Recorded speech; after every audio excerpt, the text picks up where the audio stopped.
All right, and welcome back, everybody. We're going to go over some of the details associated with setting up a couple of accounts that you're going to need to get started. Okay, moving forward in this course, learning about what we're going to be doing with cryptocurrencies, ICOs, things like that. There are two main websites ultimately that you need to set up an account on. The first one we're going to talk about is Coinbase. So if you look down in the description in the course, there'll be a little link there. It is a referral link because you actually, once you've joined up, you'll actually get a referral link. People that you send over to it, you'll actually make. It's nothing big. It's $10 when people sign up. And they really don't even have to do that because realistically, it's about the only major place to transfer USD into some of the primary coins. So you're going to need it regardless.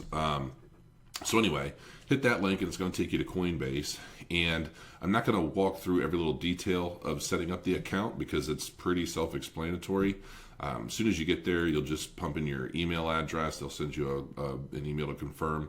I will tell you that when you set up the accounts, and moving forward, just about any account that you do set up, you want to use the two-factor authorization, like the Google authorization. Security is really, really important when it comes to cryptocurrency, and it's not something you want to take for granted because hacks happen all the time. Another thing that I want to point out about Coinbase or any other exchange for that matter, when we're going to get into it in more detail later, but don't ever leave funds on the exchanges. We're going to go ahead. I'm going to go ahead and sign into my account. Once you've set up yours, you'll be good to go. And okay.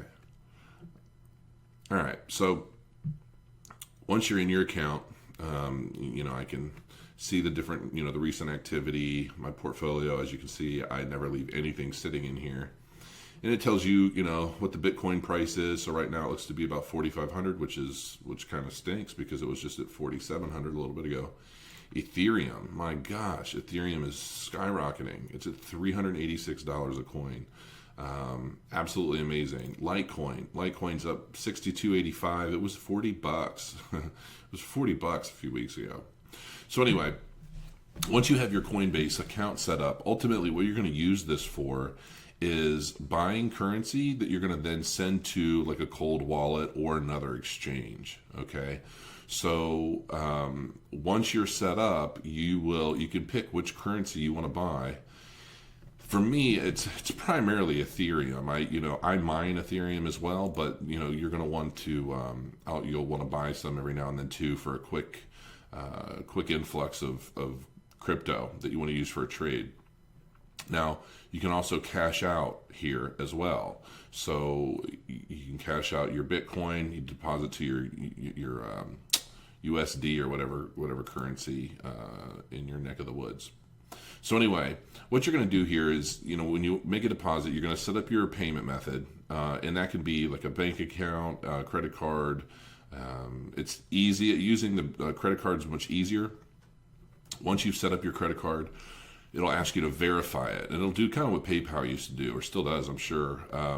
It'll send your bank account a couple little deposits, like $1.03 and $1.10, and then you come back, tell it what those deposits are, and boom, your account's confirmed.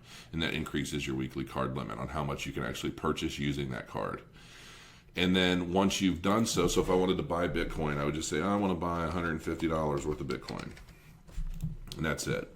And so that tells me $150 worth of Bitcoin is this much. And you can even set it so I can repeat this. So maybe I want to deposit X number of dollars in Bitcoin every week.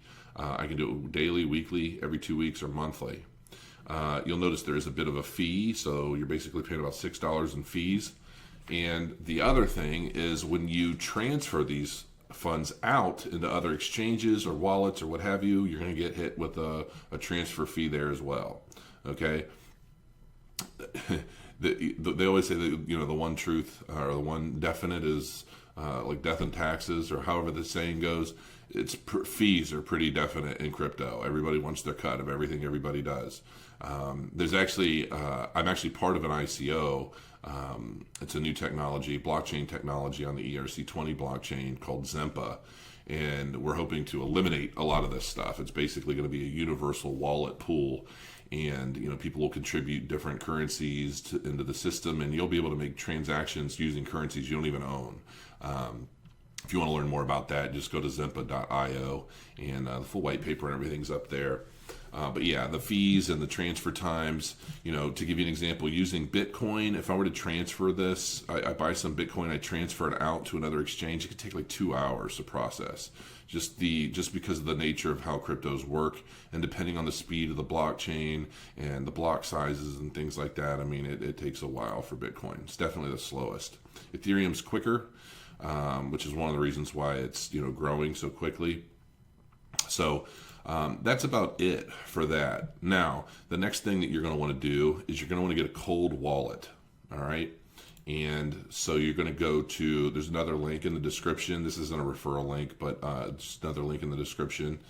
And this cold wallet is an absolute must. Now, I primarily use this for storing all of my ICO coins. So coins that I purchase from my ICOs, I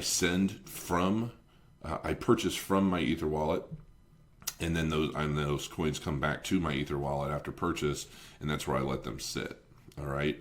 So I'm not going to be able to get into the back end too much on here because I don't want to be blurring out half the screen with keys and so forth.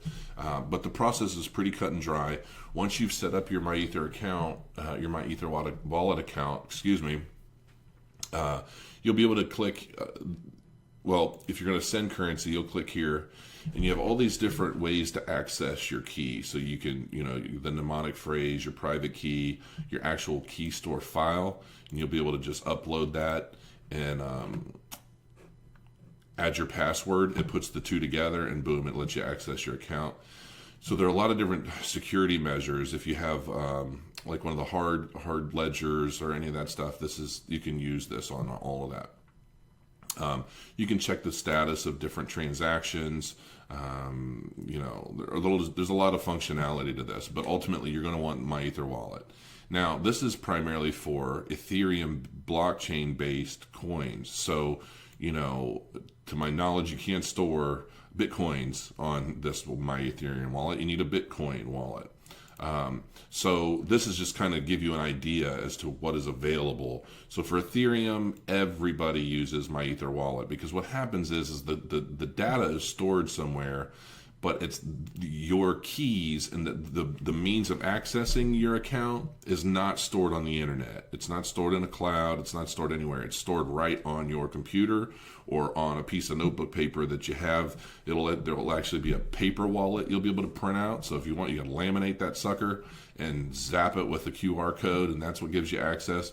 So the idea is to have a wallet that is not accessible by anybody that can just access any old random server on the internet. And that's what this is pretty much for. They call it a cold wallet because the way you access this is not readily available on the internet. It's something that you have to have a couple different pieces, and both of those pieces are either in your memory or on another file somewhere else. So make sure you get these two things set up. You're going to need them both moving forward, and I'll be back soon with the next lecture. Thank you.